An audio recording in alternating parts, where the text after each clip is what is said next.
Hi, hello everyone. I'm very happy to see you today. So first, let's do a quick sound check. Could you please let me know in the chat if you hear and see me okay? Do you see the screen? Everything's fine? Let's just take a moment to do a quick sound check. Meanwhile, I'm welcoming everyone to the iSpring Day conference. It's our first ever online conference about e-learning, and I'm very excited. Yes, thank you very much for your answers and for your positive mood for today. So before we get started, I would like to do a little introduction. Of course, I'll introduce myself, but I would love to also learn a little bit more about you. So now I hope my technical team will help me and you'll be able to see a QR code on the screen. And also, I hope my technical team will share the link in the chat right now. So if you see this QR code, if you can follow the link, please do use this QR code or this link to check if you have a little questionnaire available. And I'm absolutely sure that if everything works well, then you will be able to share your position or your role or whatever you can use to describe yourself. So what do you do? Are you from an L&D department? Do you create content or something else? So please follow this link and write your position, and we'll see who's with us today. It will definitely help me, my colleagues, and everyone to tailor the content better for you and to make sure that it's really, really a fulfilling and charging conference. So while we wait for answers to populate on the screen, I'd like to introduce myself as I promised. So my name is Chris, and I'm going to be your host for our two-day event. Together we will dive into the e-learning today and tomorrow, but first things first. So let's see what responses we have here. Right, I do not see the responses so far. Maybe it will take a little time for us to double check everything in terms of the technical details. Let's just give a little time. Oh, yes, now I can see them. Fantastic. Most of people are creators of content and instructional designers. And I also can see curriculum developers. Oh, a lot of very, very different roles. Fantastic. So lecturers, e-learning coordinators, pilot instructor. Oh my God, fantastic. A lot of amazing positions. Okay, quality managers, translations. Okay, content creators again. So fantastic. Really, really helpful. Thank you so much. I'm sure for our speakers, for myself, and for everyone, it's going to be very, very helpful. Thank you, everyone, those who participated. So before we get started, I do want to acknowledge that this is, of course, a virtual event. So for all of us, which we established in the wake of COVID-19 pandemic, so along those lines, I just want to really quickly say that we hope each of you is safe, healthy, and doing okay wherever you are joining us from. So we are here for a two-day conference to immerse ourselves in e-learning. And I hope that those who are not familiar with this world after 2 days will be absolutely confident in their abilities and the new knowledge. And those who already know quite something, well, they will strengthen their expertise. This is what we're hoping for. And let me give you a little reminder of the schedule before we proceed to the actual speeches, questions and answers. On the first day, it will be all about getting e-learning up and running. And our second day is about taking e-learning to the next level. So today we will cover topics about launching e-learning, created a course design, and e-learning paths. Also, we will talk about e-learning metrics and results you can achieve with e-learning. And at the end, we will show you how all the above work is in iSpring solutions. So before I pass the mic to our first presenter, let me cover a few technical points so that we're all on the same page. If you are not able to attend the whole session, don't worry. We will share the recording after the conference, but important enough, I encourage you to stay until the end because we'll be sharing some bonus information during each session. Also, we're having a book giveaway during one of our sessions, so stay tuned. And of course, each live session is valuable because we have a lot of Q&A. So it is a fantastic opportunity to speak with the presenters in live mode, ask questions, and receive the answers for sure. Also, I would love to mention that at the end of each session, we will have this Q&A part to go over any questions you might have. So please keep those questions coming and we'll be more than happy to address them once each speaker is over with his or her presentation. Send questions, reactions, comments, philosophical questions, whatnot, in the chat box on the right side of the YouTube window. Apart from that, we also have a Telegram chat. So if you are not there, quickly join. And for those who are not familiar with iSpring, we are your starting point in e-learning. And I hope that my technical team can also share a Telegram chat link just in case somebody might have missed it out. So we provide an authoring tool and an LMS, as well as an unparalleled support on your way to impressive results. But we believe that tools are only part of the great success. That's why we decided to do this conference. Since 2001, iSpring has been creating top quality products for e-learning and online training and used on every continent. So our satisfied customers come from all over the world, and a couple of our speakers during this conference are actually going to be our clients. So, by the way, tomorrow we will have a real workshop in the iSpring Suite authoring tool. So if you're not ready for it yet, download the free version of the product. We'll put the link in the chat very shortly. So I think let me double check. I think I covered pretty much everything to begin. I think you might already be a little tired of this speaking nonstop on my side. So let's start our conference and move to the very first session, launching e-learning, what you need to know beforehand. Pardon me. Of course, I'm welcoming everyone to share comments, questions in the chat box, but kind reminder, in the end of the session, we'll have a full, proper Q&A session where our speaker, John Siegel, will be able to share his comments and opinions. So the first session, the frontliner of our today's event is, as I mentioned already, John Siegel, a customer success manager at iSpring. John carefully takes iSpring's customers into his hands, helps them achieve the best results with the company's solutions, and because this is the main part with which he helps his clients, today he will be speaking about launching e-learning. I think it's just a fantastic topic to launch our conference. So now let's give it a try and try to connect John.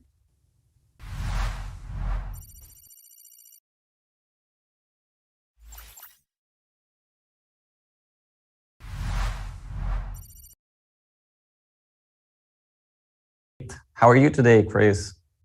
I'm absolutely fine. A little nervous, thrilled, and excited because it's a big event, but I'm super good. So do you think you are ready to commence?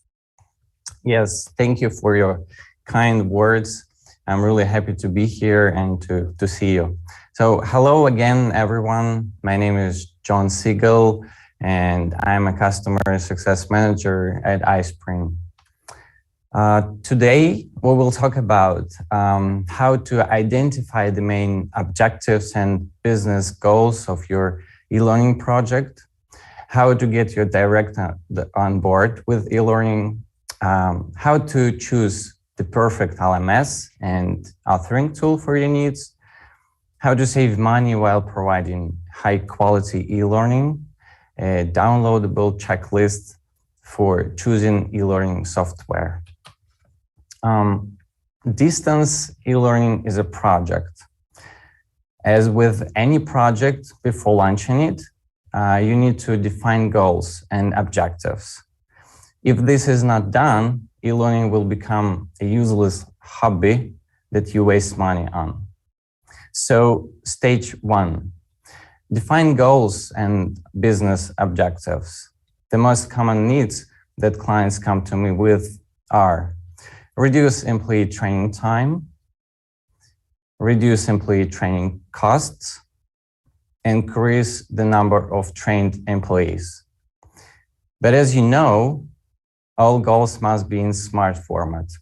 By the way, do any of you know what the SMART acronym represents? While you answer, I'll give an example of actual needs that clients came to me with. Reduce employee training time by 30%. It was previously taking 3 months for an employee to master basic functions. So we plan to perform the same training, but in 2 months. Reduce costs. The company was spending an insane amount of money to host regional seminars. We decided to reduce the number of business trips taken by business coaches. Increase the number of trained employees by 10 to 15%. Why do they have such needs? Many companies have a growing staff because they are opening new offices in other cities. Along with territorial expansion, their offerings are also expanding. They are introducing a number of new products to the market. In order for new divisions to reach the planned targets faster, it's necessary to automate the training of new salespeople, explain product features, the specifics of working in the company, and corporate policy. The face-to-face format is rejected immediately as the cost of travel and transport are too high. That's why companies are turning to distance learning. Stage 2, promote the idea of e-learning to the leadership. Correctly formulated goals are favorable arguments for management. To protect the e-learning project, you need to conduct a study on how employees are trained now, how much time and money is spent on it, and how e-learning will help. Actually, the goals that I outlined above become the main arguments in your favor. Speed. The sooner we prepare an employee, the sooner they reach a certain operational load, and the sooner they start earning money for the company. Cost savings. Face-to-face training is expensive. Costs include daily allowances for business coach, plane tickets, hotel and lecture room rentals, and meals. To support the argument, show the management how much training costs now and how much can be saved by launching e-learning. Broad coverage. Hundreds of employees from different branches can be trained simultaneously. They will study according to one program, according to one standard. Here you can show the authorities what the e-courses look like, the training program, and how the work is going in the LMS. To do this, you can develop a special course for top managers. Stage 3, choose an LMS and course editor. The e-learning arsenal also depends directly on the goals. As a rule, companies use one of 3 types of tools or the whole set at once for distance learning: webinars, distance learning system, course editor. If you rarely train employees, even in person, then webinars alone may be enough for you. If you train staff in a complex manner, then you need to utilize a course editor plus a distance learning system. And LMS is not just a file hosting service. where you can upload educational materials. It offers the possibility of assessing knowledge, monitoring learning, and motivating your learners. How should you choose a training system? First step, define your wish list. First, take a piece of paper and just write down everything you want to get from an LMS. Tests, screencasts, built-in audio and video editor, gamification, and so on. Write out everything that is important to you and then rank and discuss what is needed and what is not. Now, I'll give you an example of the wishes of one of the companies I've worked with. Minimization of IT costs. They were looking for an LMS that did not need to be installed on the company's server and maintained. Cloud. They needed an online system that is available to everyone and always from any device. Compliance with the law on the protection of personal data. All data must be stored in the USA on the provider's servers. Ease of management. Uploading new courses, creating training programs, and registering users should be able to be done by a business person, not a programmer. Therefore, they choose an intuitive system. Clear system of statistics. The management will need numbers from you. How many people you trained, in what specialization, and how they scored. It was important for the client that the statistics system be simple and intuitive. Scalability. In the beginning, they planned to train about 300 employees through the LMS and gradually expand the number of students. Work stability, no crashes or system failures. Reliable live technical support. Support should help to quickly solve problems in chat, by mail, or by phone. Portfolio.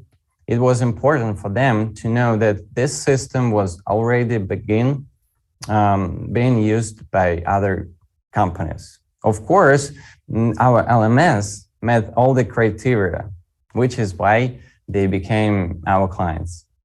By the way, such criteria will help you quickly see whether the selected LMS is suitable or not. Look online to see which distance learning system exists and which ones meet your needs.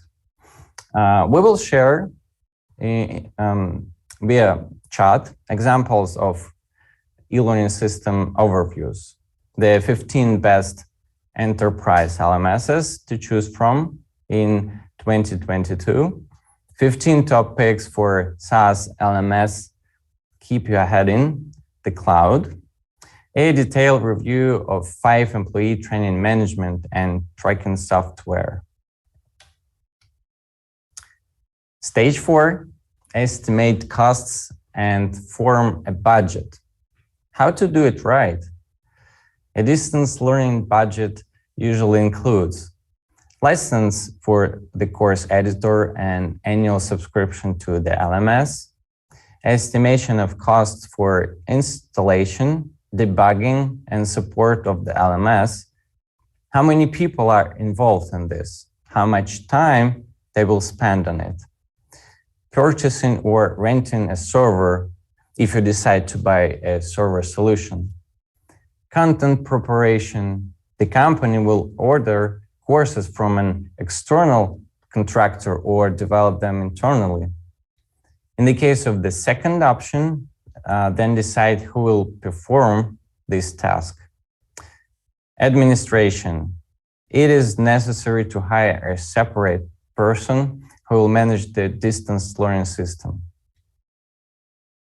Bottom line, estimate the planned cost per month or per year and calculate the cost in terms of 1 person per month or per year to estimate monetization. How can you realize savings? Choose a cloud-based LMS. If a vendor offers a SaaS, software as a service solution, it will take life much easier for you and your IT department. You won't need to pay for a one-time license. You can limit yourself to a subscription while shifting all the work of installing, debugging, repairing, and supporting the system to the vendor. Create courses yourself. The simplest custom-made slide course costs upwards of $1,000. We decided it was cheaper to develop content in-house. However, don't forget that course developers are not taken on their own. They need to be hired or trained. Who manages training? First, you need to determine who is responsible, who will oversee the project. If this is not done, serious difficulties may arise. Relatively speaking, you need to launch distance learning at a certain time, but it turns out that the LMS is ready, but some of the content is not yet complete. To avoid delays, it is desirable to resolve these issues in advance. Determine who will administer the system and who can replace the person if they fall ill or go on vacation. Once the administrative roles have been defined, a pilot course can be developed. If courses are developed in different departments, each should have a responsible person who is responsible for training and make sure that the materials are released on time and updated. When the roles are defined, the development of the pilot course can begin. Stage 5, preparation and pilot. You should not launch distance learning for the entire company at once. It's better to run a new method in one of the departments. The main thing is to agree on a pilot project with the head of this department in advance. Who from the unit will support the pilot launch? Who will provide user data? Who will be responsible for the content? What tests for employees need to be developed? And what should be considered as passing score? The next step is communication within the company. The employees who will train should understand it. You need to tell them when the training will begin, why you need their participation, and how they will help. Also, you need to teach them how to use the trainer system and conduct an initial briefing. Explain step by step. Enter your login and password here, open courses here, see the remaining time here. You need to take the course like this. If you don't do this, then employees will torment you with questions in the future or fail courses and tests because of their ignorance. What courses should be created first? You shouldn't start with welcome courses for new employees. They require a well-developed plot, knowledge of pedagogical design, and various interactive mechanics. That is a complex product, so it's better to start with something simpler and more understandable, such as a grocery course. Your novice developers will be able to master the course editor by developing such content, and your employees will be able to explore the products that the company releases. For the pilot course to go well, 2 conditions must be met. Agree and approve the training programs for each category of employee with the department heads. Create training programs in the LMS based on this. Enter employee into the system and separate them into groups according to the direction of training, territorial basis, and the structure of departments. So it will be easier to upload reports later. Prepare a program to improve employee training in problem areas, scripts, simulations, courses, demo videos, and tests. Carry out the retraining of employees according to the prepared program. Analyze the control result. So, more about control results. Decide with the leaders in advance when to take the first cut of knowledge and what result is considered good. Ideally, cut should be made before training, immediately after, and 3 weeks later. Then you can objectively evaluate the results. This last test will show what knowledge employees use in everyday life. If the results obtained after 3 weeks have deteriorated significantly, make changes to the course and reassign employees. If the pilot run goes well, distance learning can be extended to other departments. When you finally pilot your evaluation, you need to also do these 2 things. The first one, review with department heads, and the second, identify problem areas with leaders. Okay, so let's recap our stages. Stage 1, define goals and business objectives. Stage 2, promote the idea of e-learning to the leadership. Stage 3, choose LMS and course editor. Stage 4, estimate costs and budget. Stage 5, prepare and run the pilot program. Also, as an icing on the cake, I prepared 2 white papers. How to choose the right e-learning authoring tool and how to choose a learning management system, LMS. They are downloadable and you see QR codes on your screens. So you can find them just right here in chat. And also, I'm ready for a Q&A. So if you have any questions, just feel free to type them down to discuss. Right. Thank you so much, John. That was very quick, I would say. Thank you so much for leaving a lot of time for the questions and answers. I'm sure this is going to be extremely valuable for all of our participants. Once again, many thanks. And I'd like to kindly remind you that a lot of valuable information was not only on the slides, but also they were in the chat. The technical team has left a lot of additional information in the links. So we welcome everybody to please take your time and formulate the questions that you might have to John. We have already received one, the first one, and I'm happy to kickstart with this. While John is giving us the answer, providing us the answer, I'm sure you might be able to come up with more questions to clarify more things. And again, I'm super happy we have time for that. So to begin with, we have received a question right at the start of your presentation. So this might be something that a colleague was really thinking about for a really long time. I'd like to read it out loud. The question consists of 2 parts. The first one is this an example of a possible gap analysis?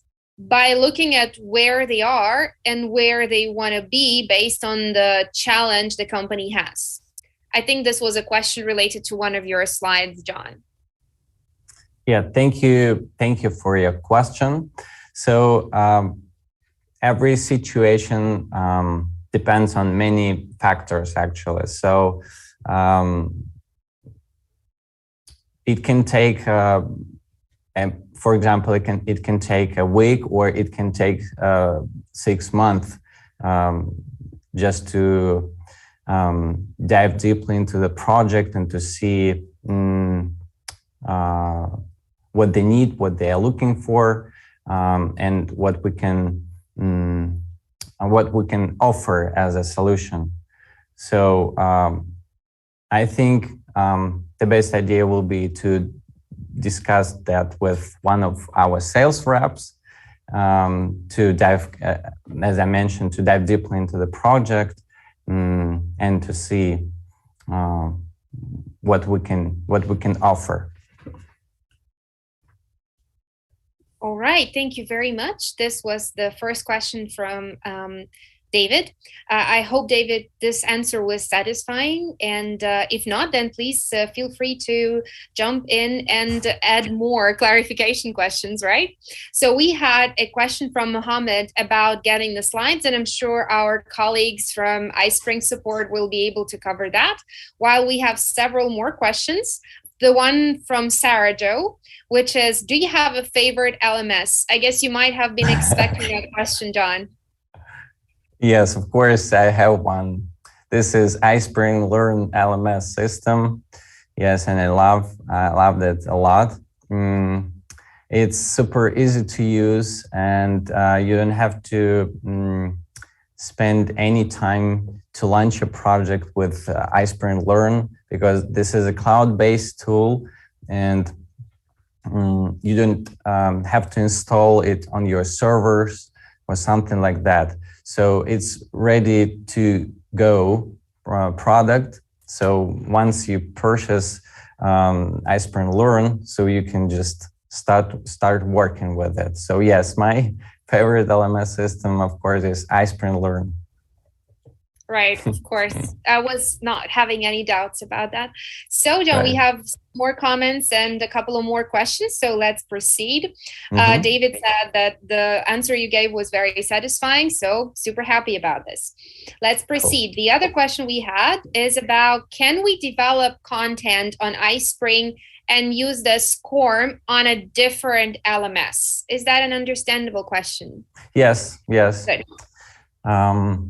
So actually, we have two main separate tools. They are iSpring Suite Max.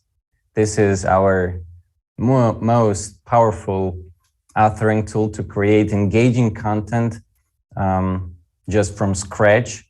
And also we have iSpring Learn LMS, which is learning management system. So iSpring Suite Max is more about creating content, and iSpring Learn is more about how to deliver it and how to view the progress of your learners.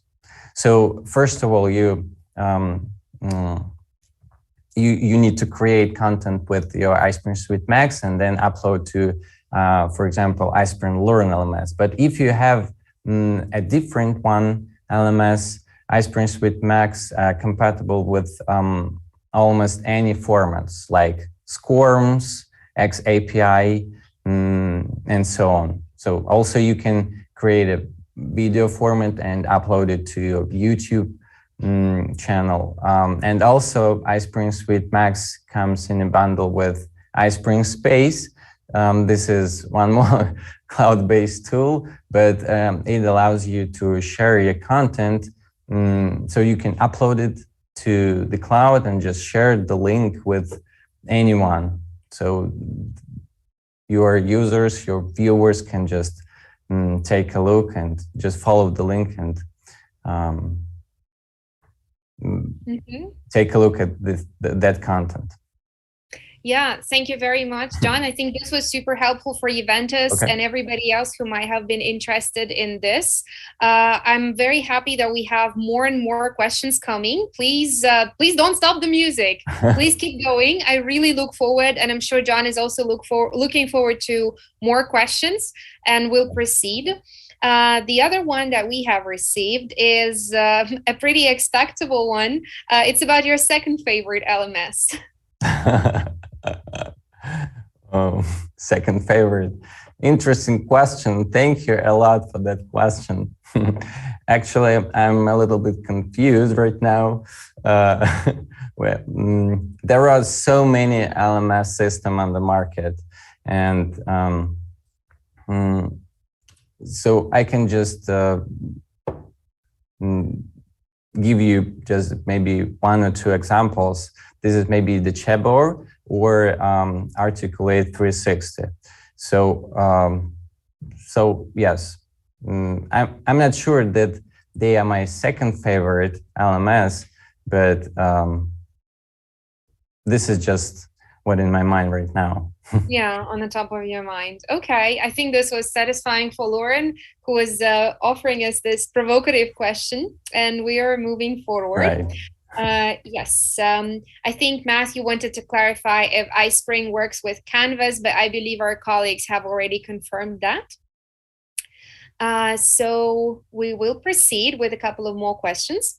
John has a question regarding COVID situation. So given COVID, do you have many people working from home? Assuming you do, are there issues with people accessing remotely?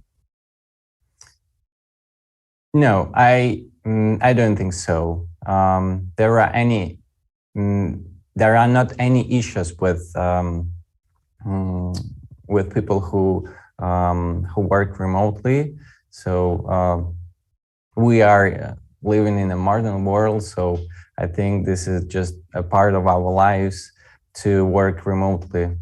No issues with that. No.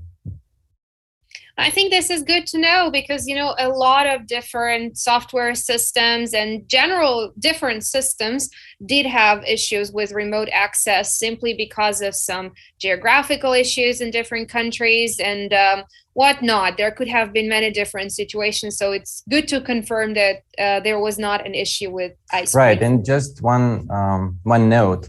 So if you have iSpring Suite Max subscription, you can download the tool to as many machines as you want to. And to activate the license, you just need to log into your iSpring Space account. So you can have computer at work and at home, and you can have access on both of them, but not simultaneously. Gotcha. Yeah, thank you very much for this clarification. I see a lot of our listeners and those who are attending the conference, the attendees, they are very satisfied with your answers. So thank you very much. We keep going. I'm so happy to hear that. Yeah, absolutely. Have a couple of more questions here on board for you. So I believe people are asking about SCORM. So the clarification is coming from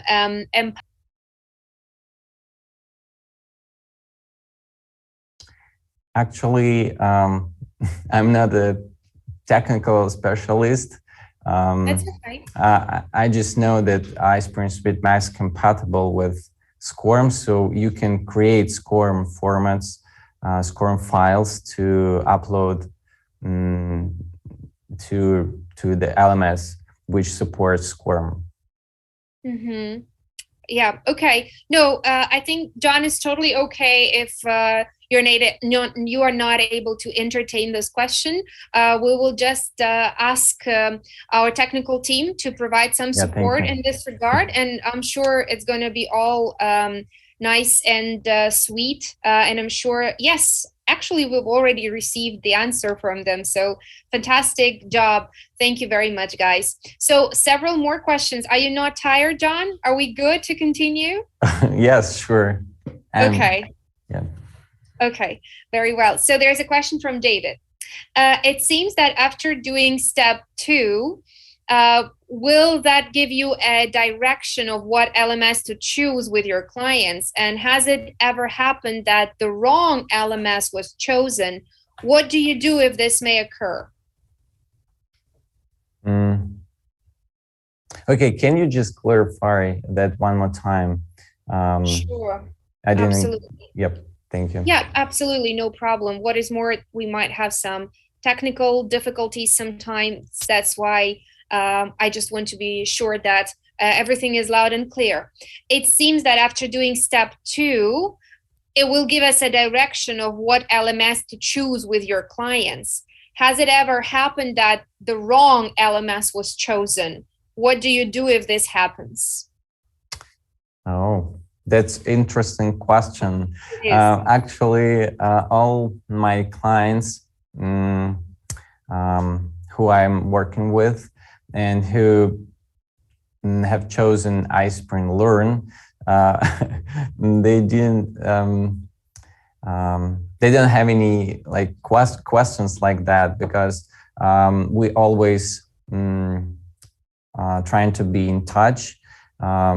We are having upcoming goals and like a scenario what we are going to do. So if you have if you just write down what you want to achieve, that will be easier to see the results. And usually iSpring, I usually work with iSpring Learn LMS. So all my clients, they are happy with this system, and they don't have questions like that usually. Okay, thank you, John. No, all is good. Just wanted to say that we have really devoted audience, don't we? I think we are blessed with the listeners like that who are very detailed in their questions. So thank you, David. You seem to be so far racing for the title, the best questions ever. So keep going, David. We look forward to hearing more. We are looking forward to hearing more questions from you. Right, moving on. Sarah, I will definitely address this question to our technical team regarding the live caption. So let's proceed now with the other questions that we have. We have a question from Germany. So some foreign guests as well joining our conference. This is fantastic. I'm very happy to see different guests from all over the world. I've already seen several international guests in our Telegram chat, so please join and make sure that you are connected with iSpring community. So Eva is saying hi from Germany, and she says, we are starting to create e-learning, not for employees, but for the clients. So the time saving is not on our side. Do you have any idea how to still have some savings in my calculation? Thank you for your question. And I'm so happy that people come to join us all over the world. So I have a couple of clients who use iSpring Learn LMS for their clients. You can create different departments right into LMS, and they will be separated. So, for example, you can use your first department for internal trainings, and another one for your customers, for example. So, and can you clarify the part of the question, like time savings? So what have you? Yeah. I think, Eva, if you are still with us, it would be lovely to hear another clarification from you. But what I have understood from this wording is that it is a bit challenging in terms of time and money. So it feels like it is a bit expensive and it takes a long time to develop e-learning for the clients. So is there any way how to make it less resource consuming, how to make it faster, and how to make it cheaper? Okay, I see. Thank you for that clarification. So creating courses, you can hire a course creator, an author who will work with iSpring Suite Max. And our tool has content library. So for example, it has about 58,000 of different pictures, and they are ready to use just right on your computer. So you can just put a person, you can use backgrounds and so on.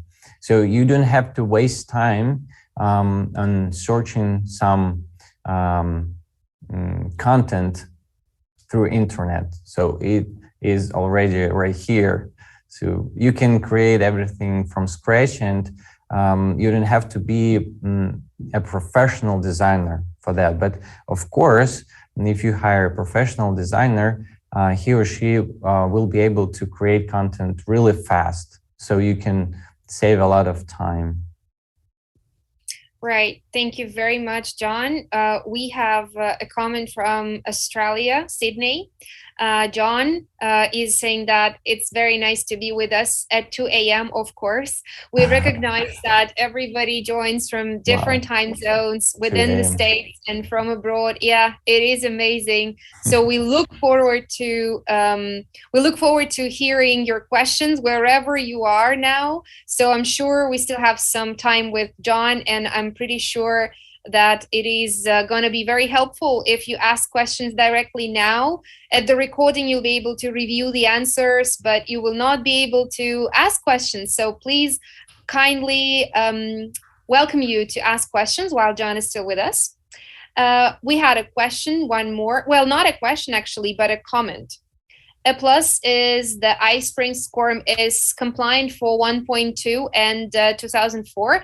Very helpful in tracking progress. You may need to choose additional settings in Blackboard and Canvas for the SCORM to work properly through. So this was just a comment. If you wish to, say something about that, or we're good to go. Right. So actually, yes, I have a client who worked with Blackboard and some other LMSs. So iSpring Suite Max is compatible with those. And yes, it supports SCORM. SCORMs. Can you just read it aloud one more time? Yeah, absolutely. SCORMs. Very helpful in tracking progress. You may need to choose additional settings in Blackboard and Canvas for the SCORM to work properly through. To work properly, though, I'm so sorry, to work properly, though, of course. And that was mentioned about two formats, like SCORM 1.2 and 2000. 2004. Yep. So it's compatible. iSpring Suite Max is compatible. Thank you for that note. Yeah, it wasn't our iSpring colleague who wrote that. So it was actually a user. That sounds great. Thank you so much, NV, whoever you are. Right. Lauren is asking one more question. I saw that your computer-generated voiceover is in beta. Are you planning to roll out additional voice options? We have a lot on our roadmap, and you can track that on our website. So please be sure to take a look at our website. I hope our tech guys will help you with the link, and so you just can take a look and see what we are planning to implement with iSpring Suite Max. Okay, thank you, John. This was a question from Lauren. Lauren, I'm sure you will receive many nice surprises from iSpring shortly because of all of these beta features. We have one more question from Bhavesh. What are the most important features when compared to other tools such as Storyline, Captivate, and Lectora? It feels like we are at a venture startup pitch when a jury member is asking, what are your key advantages against the competitors? So, John, do you have something to say here? Yes, of course. So first of all, our product, iSpring Suite and iSpring Learn, they are super easy to use. So they are really user-friendly. and it works with PowerPoint. So this is a PowerPoint adding. So if you know how to work with PowerPoint, you already know how to work with iSpring Suite Max. So you don't have to just waste time on getting used to it. So yes, I think this is really important because usually, not usually, but not all the time. I mean, sometimes people without any technical skills come to us, and they just can work with iSpring Suite, with iSpring Learn, with any issues. And also we have a technical support team, and they are happy to help via online chat 24/7. You also can email us and just give a call. So if you have any questions or just issues, contact us and we will immediately help you. Great. Thank you so much, John. Couple of more questions from Chris. Chris is saying, building e-learning content using PowerPoint, which you have just mentioned, and MP4 videos, edited through Adobe Premiere Pro. What authoring tools do you find easiest to learn and use?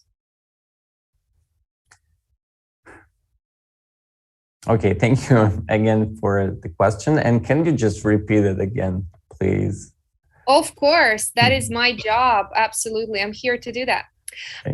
Building e-learning content using PowerPoint and MP4 videos, edited through Adobe Premiere Pro. What authoring tools do you find easiest to learn and use? I assume Chris might be interested in some other tools apart from the mentioned ones. Okay, yes, correct. The most powerful authoring tool, iSpring Suite Max,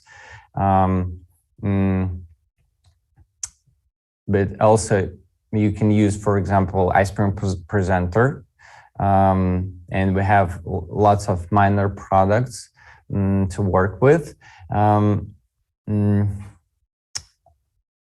Talking about some other companies, not iSpring, so I don't think that I know a lot about them to talk about, so to share with you. So I would love to talk about iSpring and iSpring Suite Max and iSpring Learn. So it includes, so you can create quizzes, so you can write with PowerPoint, as you asked. So you can create screencasts, you can create dialogue simulations, just write in your PowerPoint with an iSpring tab right there. So I think that is the best solution to work with PowerPoint.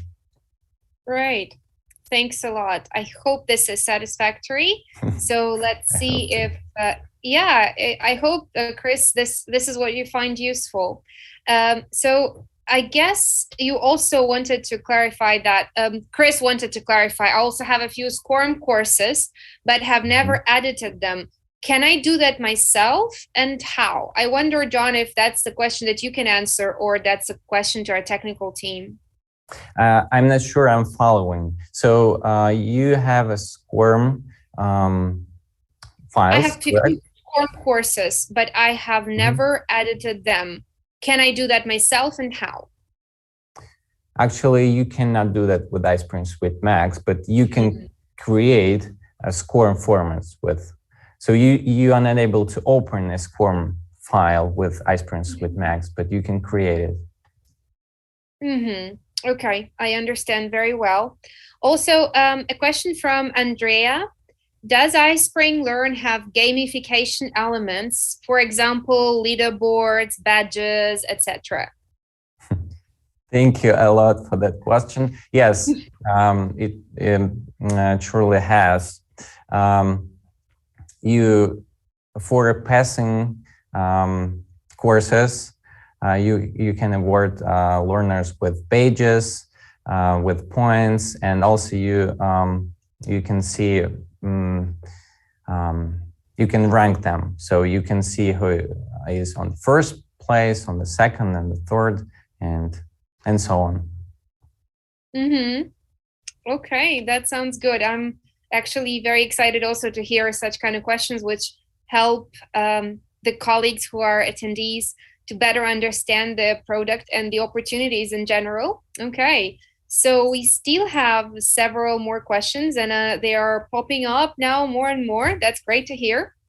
So, pardon me, a question from Colleen.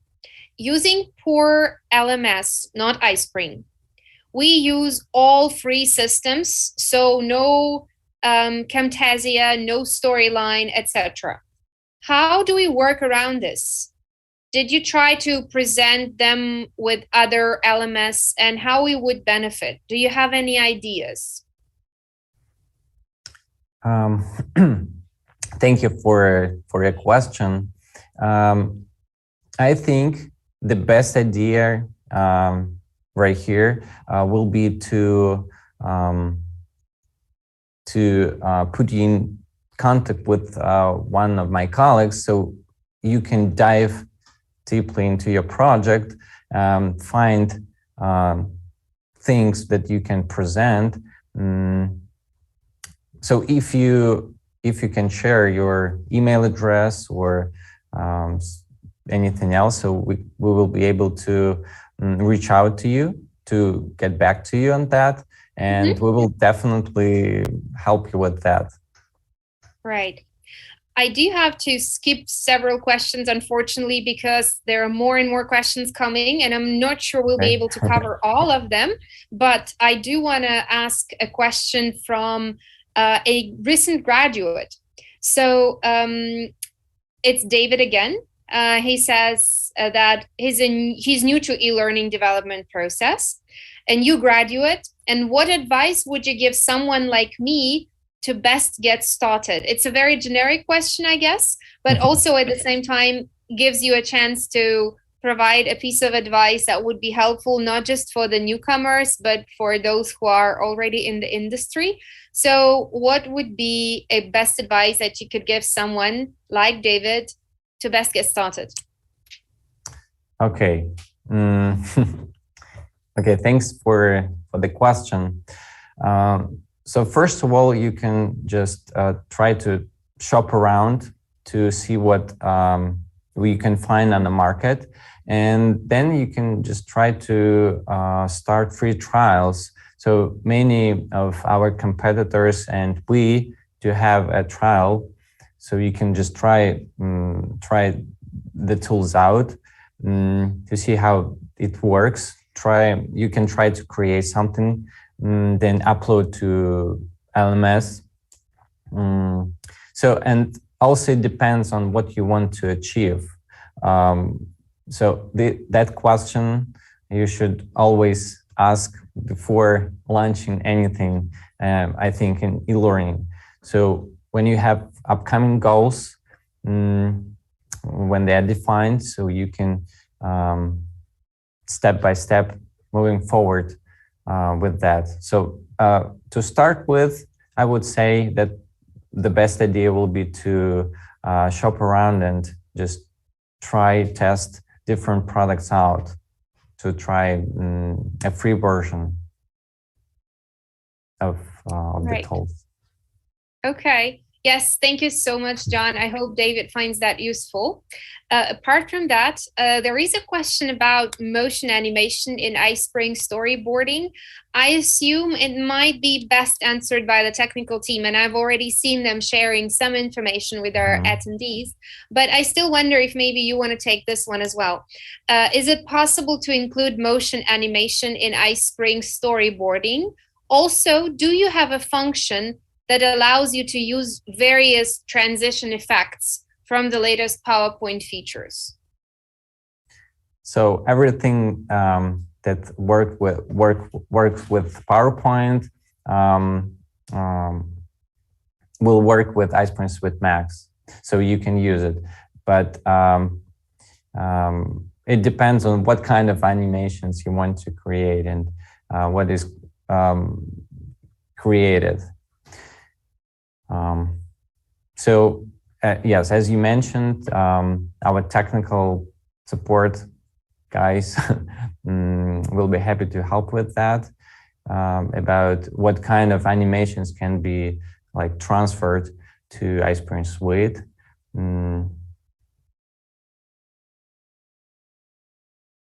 Yeah, okay. Thank you so much, John. I think this was helpful, and we're already getting some comments from the technical support. I'm sure they are answering a lot to the question, to the answer that you've already provided.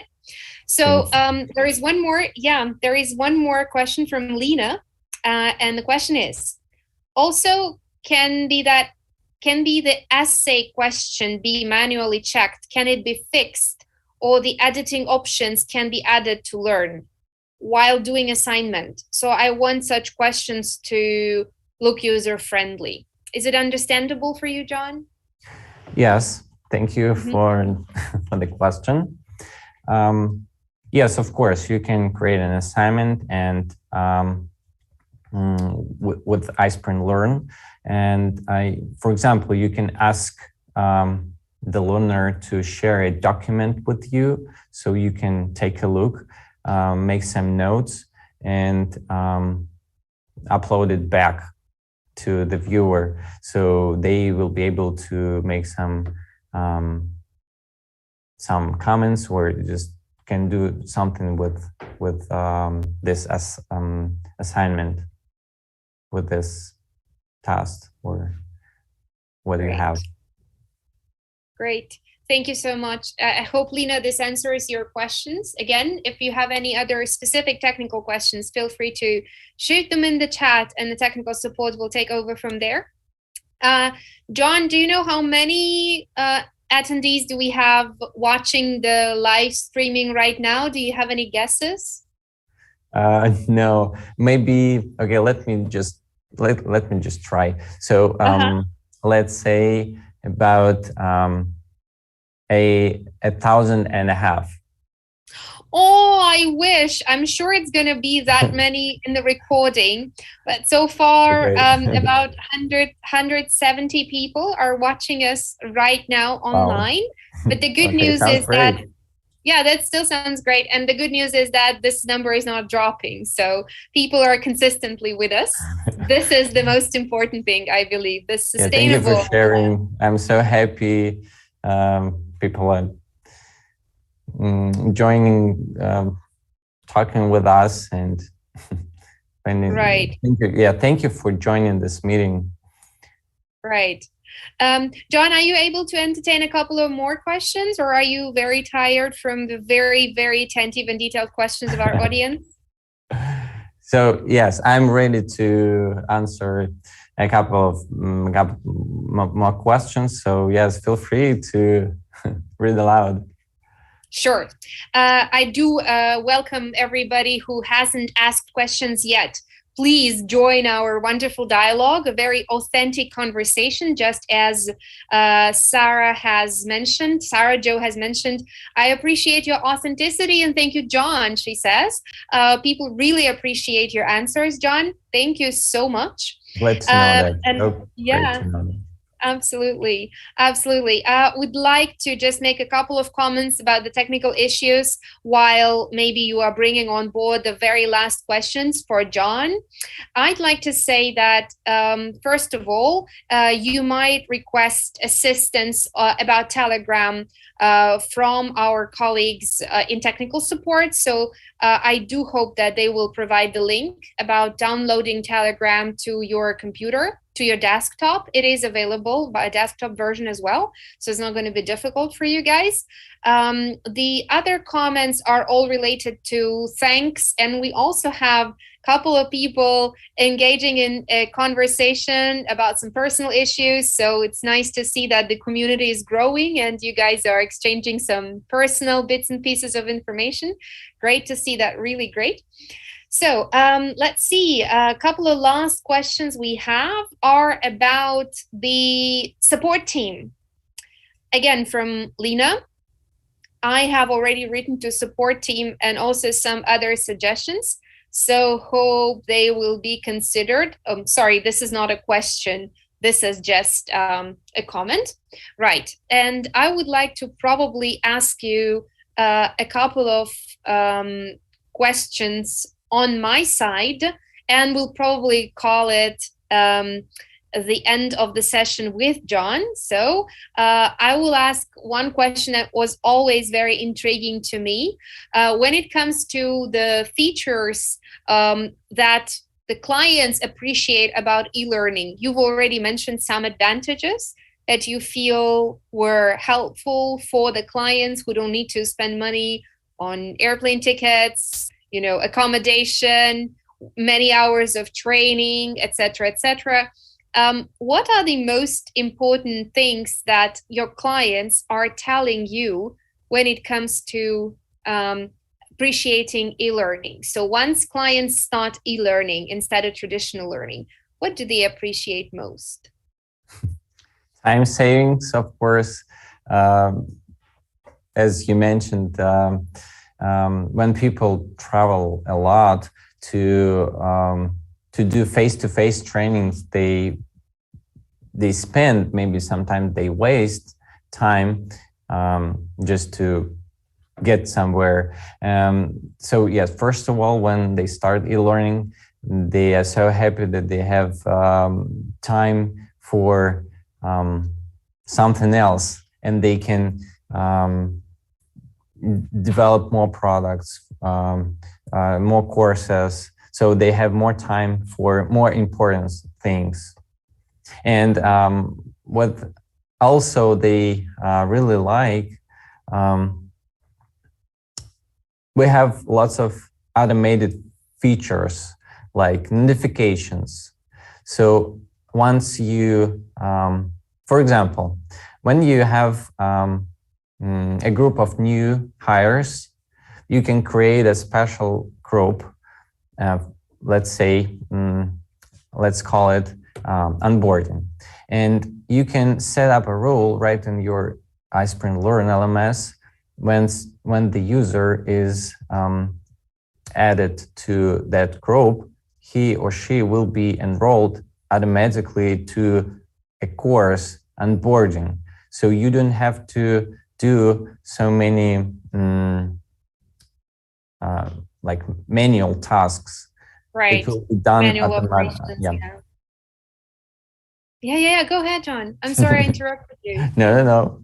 Actually, that's all I wanted to tell you about it. But if you have any other questions, I will be happy to discuss. Great. I think we have two more, and that would be it, I promise. One Okay. would be about iSpring and MacBook, about the compatibility, like why iSpring does not work on Mac. Okay, yes, thank you for that question. You know, sometimes I ask myself, but actually it doesn't depend on us. We would like to work with Macs, but Mac OS, it doesn't allow any extensions. So you cannot just, so you have PowerPoint, but you cannot have an extension. So you cannot implement PowerPoint tab right there. It depends on the system. I mean, Mac OS system. With Windows, Windows allows that, but Mac OS doesn't. Unfortunately, right? But you can use your Mac with iSpring Space and iSpring Learn, because they are cloud-based tools. And Yep. so I'm talking about right now only about iSpring Suite. So actually, iSpring Suite has two parts, a desktop one and a cloud one. So with Mac, you cannot work with only a desktop part, but you can work with a cloud one. Right. Okay. Thank you so much. And as promised, the very last question about the compatibility. Can you tell me if there is any completion status if I use a different LMS, Squirm from iSpring, or do I have to use iSpring LMS? Is there any compatibility issue? Compatibility issues with what? Can you just again clarify that? Sure. So you want to use Squirm from iSpring, but use a different LMS. Okay. Okay. Is that going to be correct? Yes. Of course, when you have a whole set of tools, iSpring Suite Max and iSpring Learn, you can have as many detailed reports as you want to, and it depends on the third-party LMS system that you use with iSpring Suite, and it can be limited, yes. So some kind of reports can be limited. But as I mentioned, that depends on the LMS that you are using. And I think our tech guys usually find a way around. Yeah. Okay, let's hope that they'll be able to help us with that as well. Thank you very much for asking, Juventus. I also see that we also have several comments about how excited people are to learn about iSpring throughout this conference. I'm very happy too that we have kickstarted the conversation with you, John. This has been super, super helpful. Juventus and many others, Khadija, for example, they thank you for your comments and valuable input. And I apologize for those people who are experiencing difficulties with Telegram.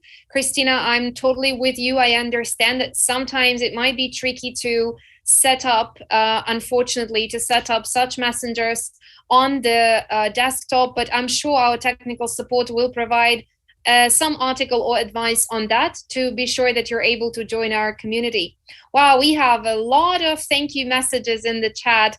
Unfortunately, yeah, John, I'm not sure you're able to see them because you're limited to the screen of your computer and you're not able to see the YouTube streaming at the same time. But believe me, there are many people, actually a dozen of people at least, who are very thankful, and yes, absolutely, they are very happy to have received your answers.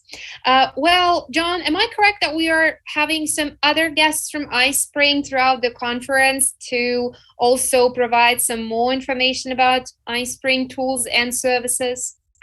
Correct. So yes, you will have a lot of interesting things today and tomorrow. So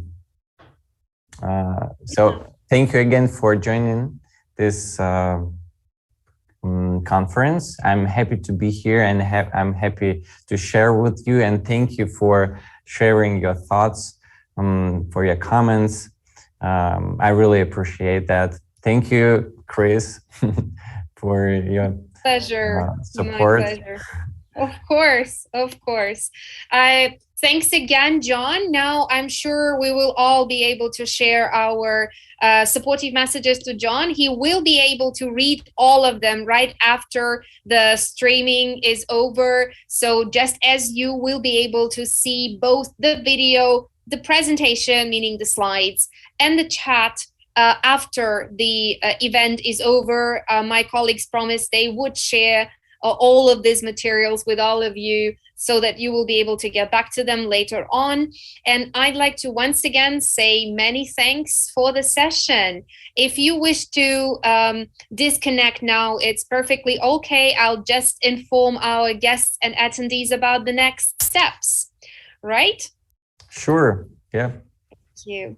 Thank you. Thank you again. If you're interested in testing and launching your e-learning, don't hesitate to get the free trial of iSpring Learn LMS, of which John has just talked. I think it's a great way to test everything out. You're on your own way, so your own experience will be the best judgment for you. And it's free for use for 30 days, and we will share the link in the chat. Now, ladies and gentlemen, dear friends, I really appreciate your kind comments. It actually makes me feel very energized. And I'd like to say that for keeping this level of energy, for sustaining this level of energy, I believe we need a little break. About 24 minutes, actually. We will meet at 12:40 EDT or 8:40 PST on the Kevin Siegel session about course design, how to develop easy-to-learn content in PowerPoint. We've talked about PowerPoint a lot today. So he will talk about basic rule of designing a course, how to use visuals to enhance the learner experience, PowerPoint tips and tricks that will make the slides look better, and easy to manage visuals as the key to e-learning success. I hope you will be able to have your cup of tea or coffee to rehydrate yourself, maybe exercise a little bit to be sure that you are absolutely attentive and focused for Kevin's session. At this time, at this point, I would welcome you to recharge and see you exactly in 23 minutes. See you guys.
Welcome everyone. Welcome back.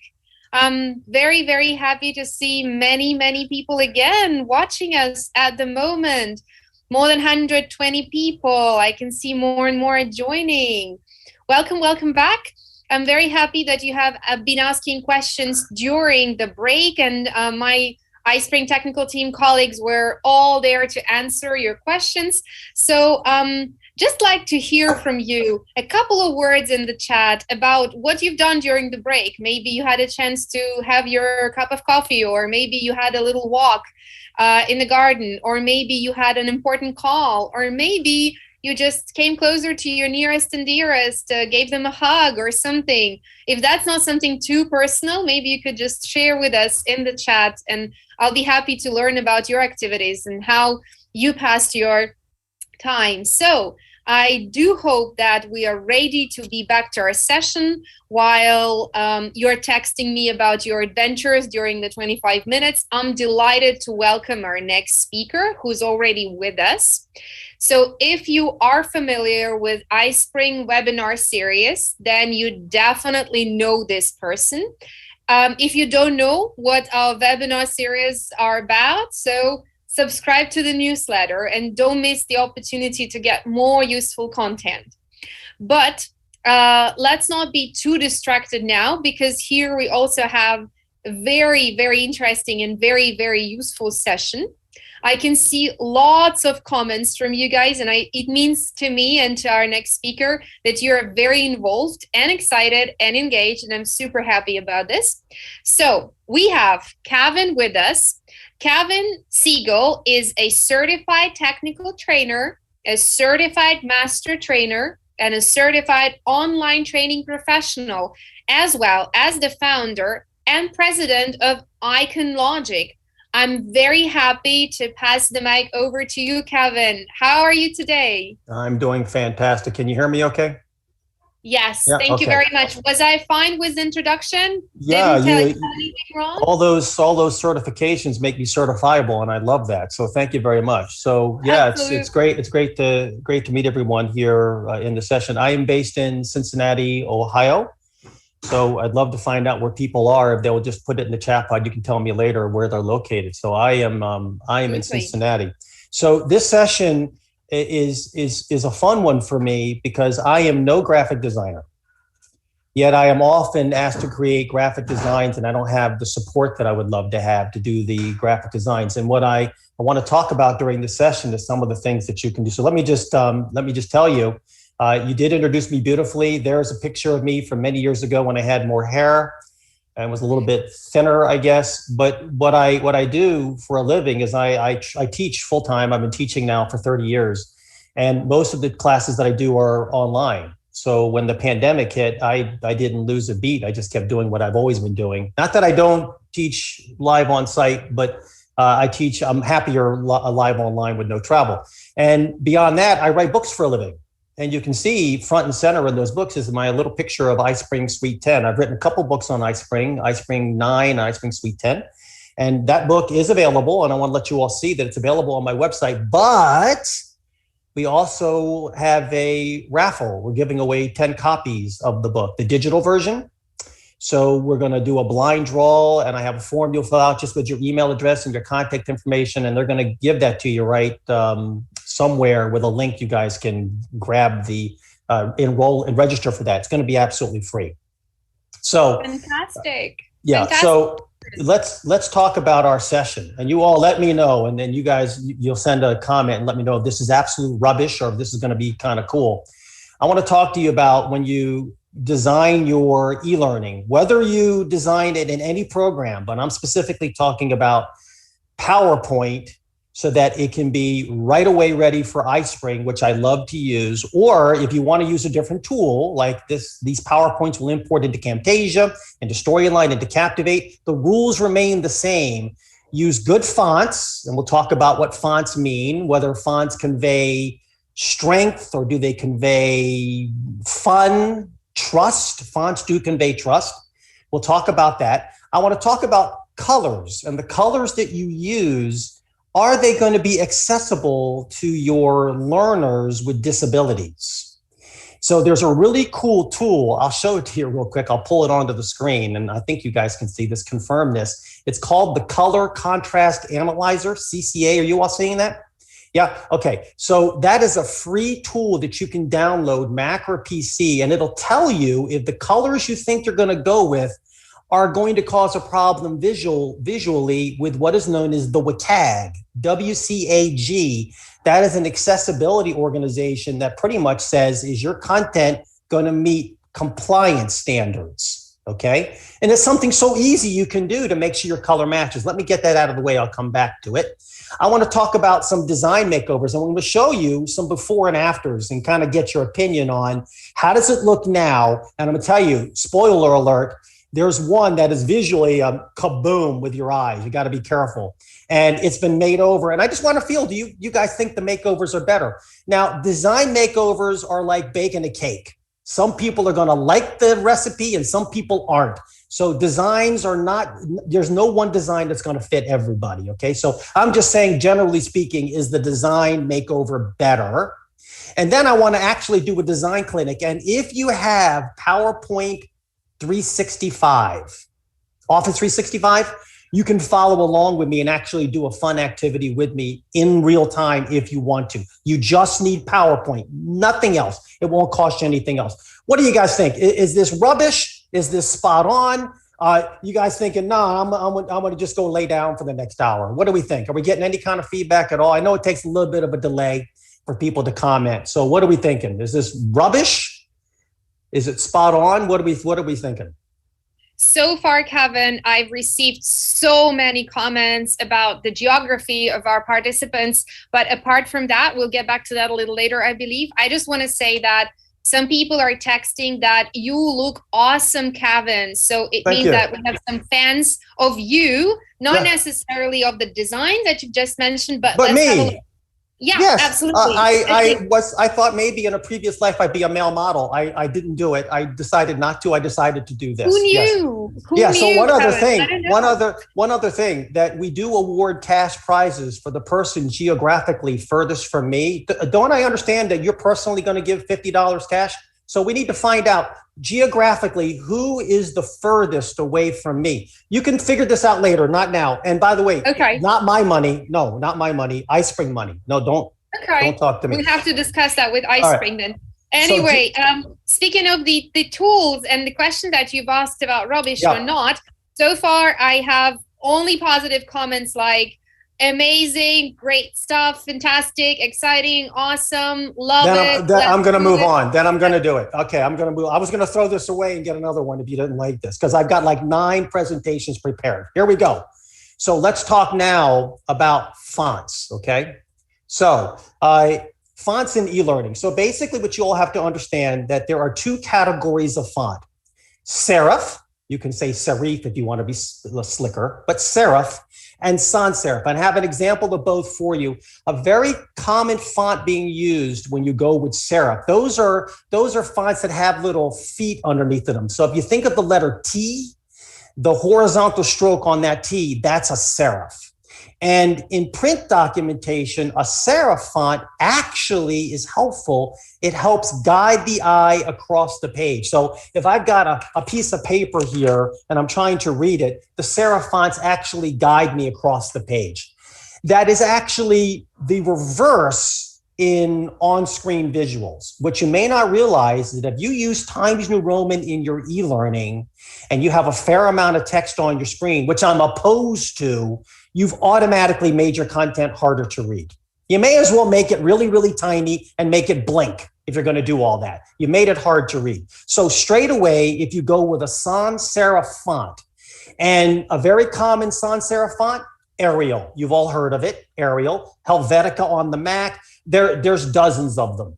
The most popular font in the world for website design, and you e-learning developers can take a page from that book. The most popular font in the world beyond Arial is Verdana. It's a very clean font, Verdana, Verdana, Verdana, whatever, Verdana, okay? So let me just show you now examples of fonts. So this is a font that you see on your bank when you go to log in. And it's asking you to put your login and your password. Are you gonna proceed when you arrive at your bank facility and you see that? What are we thinking? Are we thinking, yeah, I'm putting my login and my password here because I'm thinking this is gonna be fine with that wacky font? What do you think? Are we getting some? Absolutely. Because if you're getting absolutelys, I would like them to send me their bank account number and I'm happy to log in on their behalf. Because me personally, I would not be logging in here. That font is inappropriate for a professional site, right? Do I getting any kind of agreement? Right. Okay. We do have lots of agreement and they say it looks kiddish. You look like a kid. Now, this was, My Little Pony, log into My Little Pony. I would log in, So I have deep experience in My Little Pony. I had several little girls, and that was like the place we went to. Who's your favorite pony? I don't know. I didn't say I knew the ponies. I said I could log in. I didn't say I knew. Which is the one? Isn't there like superpower pony that could blast things? No, all of them are fantastic. So, all right. Fine. So if you're not an expert, just continue. No, I'm not. I'm the Little Pony expert. Now, what about this font on this company? That font is Century Gothic. The name of this company is the International Council for Certified Online Training Professionals. It's a very serious company. Does that font appropriate? What do you all think? Is that an appropriate font? And I'm telling you all, what's interesting about fonts and choices that you make in your e-learning, your organization probably has a style guide. And if they have a style guide, it probably says what fonts you can and cannot use. It may or may not list a font that you should be using for e-learning, which is a great opportunity for you to put your 2 cents in there and say, I'm going to recommend this font or the other. So that Century Gothic, I really like the look of it. And it does say to me, business professional. Now, if you want to combine fonts, certainly you can do it. And you can see what Rockwell did there with Gil Sans. You see that? So you can mix and match Rockwell, which is that serif font. See the bottom of the R? And Gil Sans, I'm not saying paired with. Don't put the word paired with in there. That's just a visual. But the Gil Sans and the Rockwell work together. You can see Verdana underneath Georgia. Right here is the Verdana. See, it's a very clean font. I love it. But you can mix and match your fonts if you want to, but just be careful when you do that. And if you're going to mix and match, usually it's serif and sans serif. But over here, the choice was serif and sans serif and sans serif. You see what I'm talking about? So pop quiz, everyone. Serif and sans serif, which one has the feet? Serif or sans serif? Spoiler alert, little bit of a hint. Sans means no. Sans means without or no. Okay, so you should pass that. In French, right? We do have some people from Quebec, so they should be very knowledgeable about that. Yeah. Right. Serif. Okay. Everybody's saying serif. All right. Yeah. You guys, that's one quiz. If you guys take quizzes from me, I promise you'll pass 100%. You know why? I give you all the answers before I give you the quiz. Which, by the way, in e-learning, that is not cheating. If I give you all the answers in front of your quiz, that's not cheating. Learning is occurring, and you should embrace that, okay? My quizzes are not meant to trick you. My quizzes are to make sure, did you understand the content? I'll do anything I've got. Push, bite, kick, to make sure you learn the lesson. That's the goal of the training. Oh, so good that we are on long distance now. I feel much more safe. Yeah. We have a question from Lauren. She says, which one was better again, serif or sans serif? For e-learning. Great question, Lauren.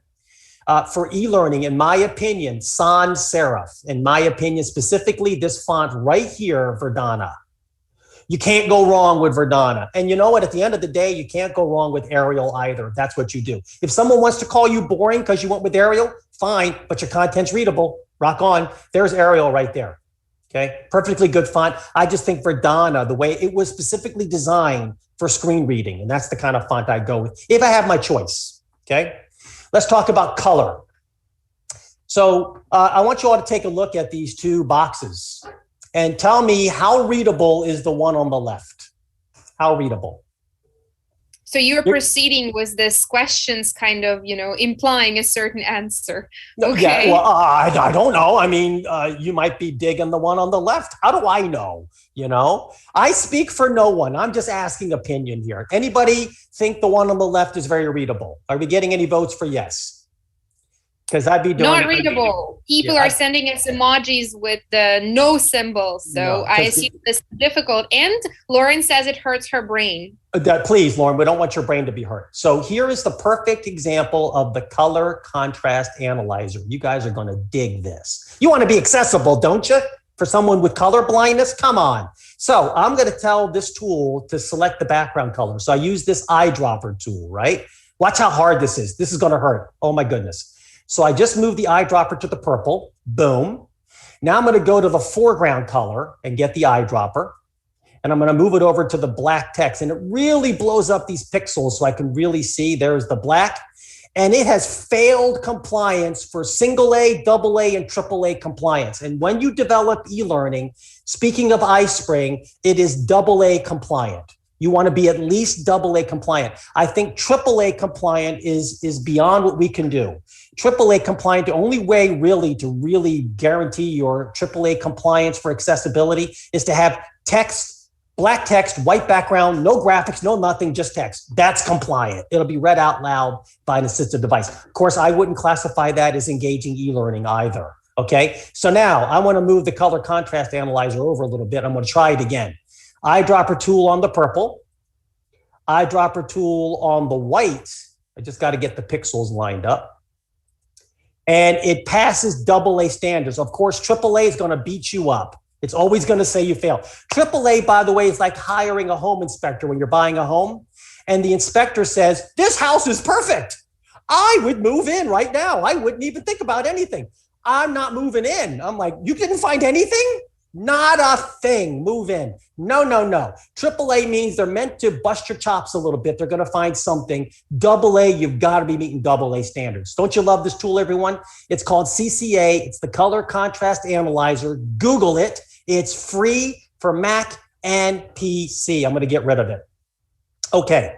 Now, actually, I shouldn't have got rid of it so soon. Let me bring it back. Hold on. It's on my Mac. Now, I'm running a Mac and Windows at the same time. Let me bring it back up. I got rid of it a little bit too soon. I love this implementation of the horse and the graphic. This was a picture from an e-learning we did in Articulate Rise. We use all the tools. We teach all the tools. You want to learn any of these tools, come check it out. I teach these classes. This is a screen on Articulate Rise. And I was really worried about the white text on the black background. Not that I didn't know that CCA was going to be okay, but I started worrying about the word Caesar's Creek getting so close to the white in this horse's face, you know? So what do we think? Is this accessible? It's getting so close. I mean, there's light grass here, you see? I mean, the A and this background right here, is that accessible? Is CCA going to beat me up? What do we think? I'm going to pull the CCA back over. What do you guys think? I mean, specifically, I'm looking at the word and. It's kind of grayish, and right behind it is grayish. You see? That's getting a little bit iffy here. So I'm going to use the color contrast analyzer again. Once again, the eyedropper tool for the background. I'm going to go just beneath the A, try to get some of those pixels. And now I'm going to go to the foreground color, and I'm going to get that A, or the D in and. And believe it or not, it is accessible. So I was a little bit concerned because I love the look, but then I find out it's double A compliant. Matter of fact, it's triple A compliant too. And triple A likes to just give you a hard time on everything. So I just passed the home inspection too. So that's awesome. So what's the feedback on that color contrast analyzer for graphic design? Are we getting some general, I love it? Or are we saying this is rubbish too? What do we think? We got very mixed comments. Some people would say, I like the way it looks, but that's just me. The others would say it looks accessible, but the others would also say it's too similar in color for me. So I'd say a bit of a mixture. But what are people saying about the color contrast analyzer, the tool? Oh, the analyzer, they loved it, but that's been too long ago. So we've got already several questions, I got it. A lot of comments, etc. Okay, I know it's a lot of scrolling for you, right? So again, it's free. Google color contrast analyzer. Okay, let's talk about design makeovers, all right? And some of you might be guilty of some of these design catastrophes. Here's one. Now, I want you to focus on this part right here. This would have been a PowerPoint slide, okay? Not the overall slide, just the middle here. I tried to make it relatively small. So this is an example of a bulleted list in PowerPoint, and I would label this as a thing called death by PowerPoint. And I'm going to almost promise you all that some of you have done this. A headline with a bunch of bullets, and then what do you do as the facilitator? You read that content out loud. Don't you think that your audience can read that and they've already read ahead of you? And here's the other move people make. They have these bullets fly in one at a time to match what the narrator's saying. So you don't have my permission to read this bullet until I've had a chance to read this one to you. You seen that? You've seen it, right? You guys have seen that technique where it's a bulleted list and you just read it? That is an e-learning disaster because it has been absolutely proven. And in my experience, I've been doing this e-learning for 20 years, more than that, actually, 25. That if the voiceover audio on an e-learning screen or in a live class, the presenter simply reads the screen, your audience goes, are you kidding me? Let me go to Google and let me go to Amazon and finish my shopping because I don't need you. I can read the screen, right? And in e-learning, it is absolutely going to be a distraction for the learner because the learner is going to say subliminally, should I be listening? Should I be reading? I don't know what's going on. Oh my God, I just missed some of the content. Close it. It's not working. So don't do death by PowerPoint. Let me show you the exact same information on this screen. What do you guys think? A little bit better? A little bit better? And are you all going to tell me you couldn't put this slide together? Come on. You know what it's doing? Using icons, graphics in place of what you wrote on screen. So believe it or not, this and this are bulleted lists. This is a boring bulleted list, and this is eye candy. And my recommendation is you do this, iconography. So I have a question for you all. There's a narrator speaking about all this. During this lesson, you're going to learn about student hardware. We really spent a lot of time speaking about computer and the internet. You've got a blah, blah, blah, blah, blah. Where is that content? Because it was here. It's not here. Where did it go? Anybody? Where did it go? Let's give it a couple of seconds to see because we have a little bit of a delay, but okay. I would like to say that a lot of people agree with you that it is death from PowerPoint, absolutely. And people love, of course, they love the icons. And now we're starting to receive the answers. Abraham says it's conceptualizing the idea. Damaris says it's in the speaker notes. Parrot says icons. Boom. But right there, who was the one that said, who's the one that said in the speaker notes? Lots of people, actually. The first one was probably Damaris, but I'm sure it was just a matter of seconds that other colleagues such as Regino was saying about facilitator notes, Dara, Anna, Juventus, many others. Yeah, but you realize we can only award the $1 million iSpring dollars to the first one. We also have this question about the furthest point from you, geographical distance. I've also prepared the winner here as well. Yeah, the money. Millions of dollars being exchanged here. Millions of dollars. And by the way, the money value in your world versus iSpring world might be a little bit different. I would not spend that money. I would think about what's the exchange rate. It could be just pennies. You might even owe money. In any event, the speaker notes is correct. So you've got somebody talking about what's happening on the screen. That's the narrators doing the heavy lifting.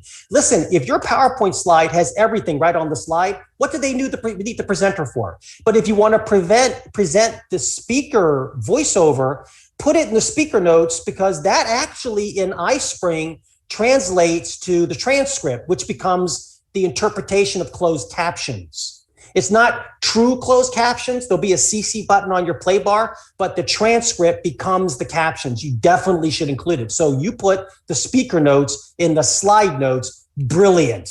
You don't put them on the screen, okay? Here's another makeover. Here's another bulleted list. This one's not terrible. It's got colors. It's not as dense as the previous one. Here's the makeover. So in this case, we used icons with some text. You see, you can combine. It's okay. No one's going to beat you up. It's okay. But just adding the visuals has added a pop. Right? And those are just icons, easy to get. I'll show you how to get them. Okay. There's not much of a wow factor here. I'm actually the reverse of wow, right? So this is a slide telling you, you got to wow people. You got to get them excited. And then you present a slide that doesn't get me excited and doesn't get me wow. I'm like, thanks a lot for nothing. This one has got the wow factor. And all I did was take the words, the wow factor, and make them the graphic. So the words are the graphic. That's the cheapest graphic ever, people. It doesn't cost you anything. Just make it bigger and give it a pop of color, right? Before, after. It's the same thing. Concept, right? This one's the eye bleeder. This one's the eye bleeder. You guys got to calm down about this one. People are being so impressed as if you are showing like magical tricks on stage. They're like, wow, what is that? Wonderful. Well, no, this one's gonna do it because somebody in the room right now did this slide. Somebody's responsible for it. This slide is saying, this is 1980 and I want my PowerPoint back, because PowerPoint does that word art thing. That's 19 something clip art in the bottom there. Have you guys seen this? So I'm like, no. And I got to tell you something. That's not a 1980s thing. I actually saw someone's PowerPoint deck. It was a government presentation. It kind of looked like this. And I just went, oh, these, and you're talking, it was 80 slides that were very similar to this. So the only good thing was it was consistent. Consistently bad, but consistent, right? So now prepare yourselves. There's no way you can fix the slide. There's no way. Only you can. Same slide. And let me tell you all something. If you can choose between clip art, I love the fact that she's using a PS2 computer, not a PS. It was one of those original IBM computers. Yeah. First of all, don't date your images, for crying out loud, right? If you can choose between clip art and photographs, you always go with photographs. Personally, photograph of a puppy, because you get that emotion, right? But if you can get a photo or a pony, yeah. But if you can go with a photograph that shows eyes, people are always drawn, believe it or not. You can argue that you didn't do this, but I'm telling you, everybody looks at the eyes, which is why when I'm talking to you and you look down at your feet, I start doing this. I'm talking to you because I'm trying to make, what am I looking at? Your mouth? No, I'm looking at your eyes, right? So when you look down, it's because you're shy. That means I'm like, trying to get your attention. I'm waving, But you see, this person, the eyes have motion. Her eyes are looking at the headline. Newspapers do this too. They'll not newspapers so much, but magazines like Sports Illustrated, they'll have an image where you look at the text. They want you looking at the text. Advertising does that to trick you. Articles do it for flow on the page. It's called the reverse S theory. You get the eye moving across the page. So if you're going to put an image on the page, put the image with the person looking on one side and your text on the other, because the text is boring. The image is exciting. I want to look at the image. Oh, it's on the job productivity. But you guys love this one, right? You love this one. Here's another one. Now, this one's not so bad. It's simply talking about bullying. Oh, look how sad that little girl is. I actually know her. She's very near and dear to me. And she's not sad because she was bullied. She's sad because she couldn't have a third ice cream cone. I know her. She had 2 ice creams and I said, you're not getting a third. And that was the look I got. And I took that picture years ago and I've used her in my presentation ever since. She's asking for copyright royalty now and compensation. I'm like, no. But that's talking about bullying. So really it's a serious subject, but and there's nothing wrong with the slide. You've probably done something similar, but you could have done this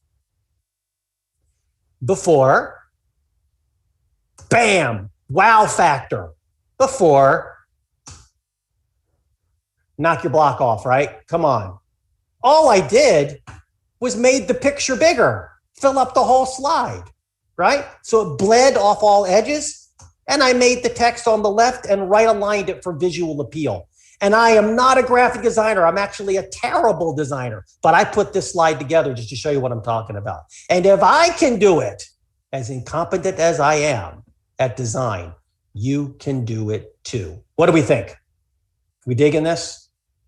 So far, I'm receiving a lot of comments that, for example, from Celinda, she's having surprisingly a good time because you, Kevin, are so funny. And a lot of people agree with her. I don't know what she's talking about. I'm not trying to be funny. I'm a very serious person. This is a very serious subject. You all should remember that. So there you have it. All right. No, I'm just kidding. I'm just kidding. Listen, so isn't it cool that you all can, thank you for those comments, by the way, that's really nice, that you all can create these designs without a lot of work, right? So let's talk about a clinic we can do together. So this is going to be hands-on in a second, okay, folks? We're going to do this together. We're going to create a presentation on puppies, okay? And here is my slide. I'm only going to do 2 slides, but you get the idea. I have this slide and I have this slide. What do you all think? Visually beautiful, right? Visually beautiful? We'll go with this. My presentation today is on raising puppies. And during this lesson, we are going to learn everything you ever wanted to know about puppies, but we're afraid to ask, specifically feeding your puppy, playing with your puppy, housing your puppy. I just ruined life, didn't I? No, we can't do that. People are asking for more puppies, please. More puppies. I'm going to press escape because I'm not going to stop screen sharing. I'm going to press escape so you all can see my PowerPoint. And I swear you were going to do this together. So remember, the slide was, let me scroll down to it, feeding your, raising puppies. So file, blank project. Okay, join me. Okay, so I'm going to just click here where it says your title. I'm going to type raising. God, I can never type when I'm on screen. But how about just puppies? Because I can't spell raising. I can't do it. Now every time I spell it, it looks misspelled. I can't do it. I don't know. R-A-R-E-B, whatever. So right away, PowerPoint starts saying, hey, listen to me. You said puppies. I'm smart. Here are some designs for you. Look at that. That's for me. I'm like, wait a minute. And when I first saw this in PowerPoint, I went, stop talking to me. You don't know what you're talking about. I know better. So before I even do anything with the design ideas, I'm going to go to the insert tab on the ribbon. You guys are about to pass out. This is so cool. First of all, if you go to pictures, and you choose stock images, there was a time when this was a joke. There were no stock images that I wanted to use. But let's see what they give me now. I'm going to type puppy and press enter. And it gives me puppies that are royalty-free, copyright restriction-free, under Common Commons. You're allowed to use them. If you do a Google search for puppy, that lovely puppy that you put in your presentation is probably copyright limited. And in the United States, I can't speak for other countries, but in the United States, every violation of copyright per instance is punishable by a fine. And it used to be the fine was a smack on the hand. Don't do that. Not anymore. They crack down now. What do you think the fine is per instance? Anyone want to give me a number? Maybe there's not too much of a delay. What do we think? I'm sure we're going to get some of the guesses very shortly. Just let's so far choose. How are we going to choose a puppy? Yeah, you actually just type the word puppy. I'm going to pick one. Yeah, in just a second. So are we receiving the sums already? Starting anywhere from $500 to the biggest amount was $50,000. The right answer is $35,000 per instance. So it's no longer $500. Okay, I might do it because I really like that picture. But that's per instance. You got it out there twice, it's $1,000. No, it's $70,000. Bottom line is, if you don't know where that picture came from, don't use it. Assume it was gotten off the internet, and people actually make a living for finding people who use their images unauthorized, and they sue them, and they say, okay, it's not going to be $35,000. I want to be nice. Pay me $5,000. Pay me $5,000 now. I'm going to go to the copyright office and get a lawyer. Now you're going to pay $35,000. So you'll pay the $5,000 because you're like, I made a mistake. I'm sorry.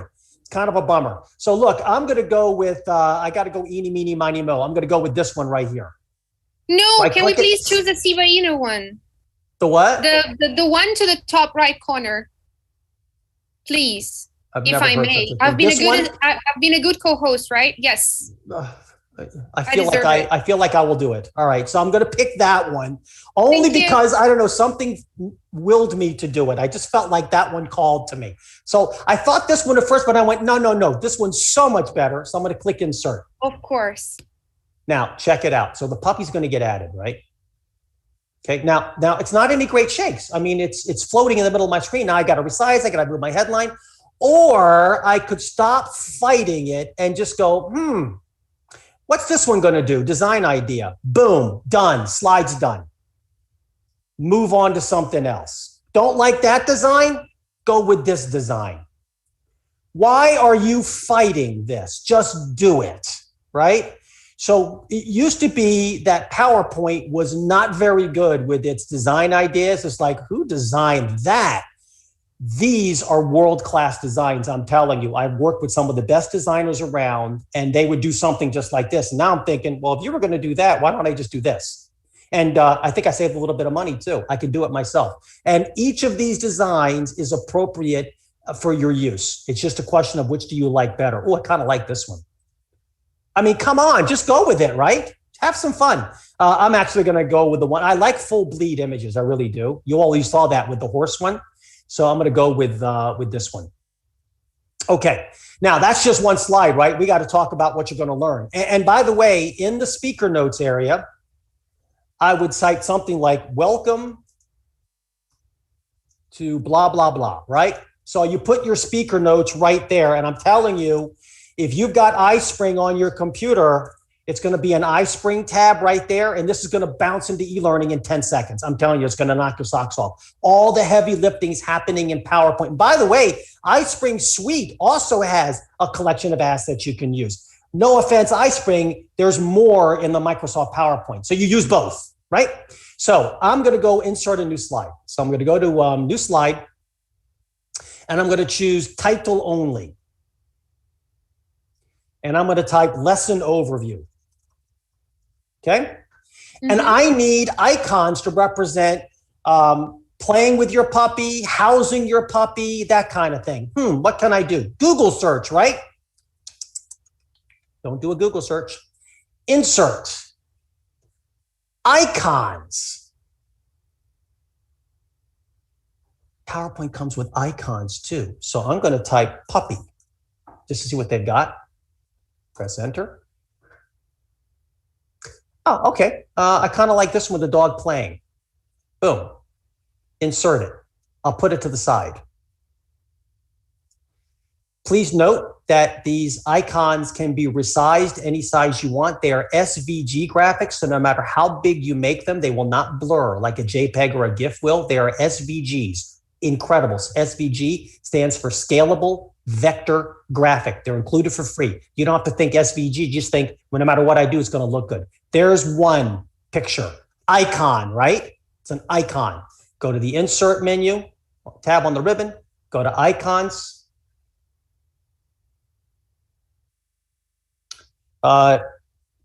Food bowl. Let's see if there's one called food bowl. Just checking, we have about 20 minutes left before the end of the time assigned for this exact session. So just want to make sure we leave time for questions because we've got tons already. Yeah, well, we're going to leave it. We're going to be done in just a couple of minutes. I'm right with you. So here's a food bowl. Okay. Icon number 2. I'm so stressed out trying to come up with these icons. Insert icons. This comes with PowerPoint 365. This is not anything I added special on my computer. I just clicked update and go, oh, look what we have. Let's see, dog house. Oh, I did hose. There's a dog house. And I'm using similar looking themes, although you can change the colors of these assets here in PowerPoint. So I got 3 icons on the page, right? And I'm thinking I really want it to look a little bit better than this. Oh my goodness, look. Design idea. Boom. On to the next slide.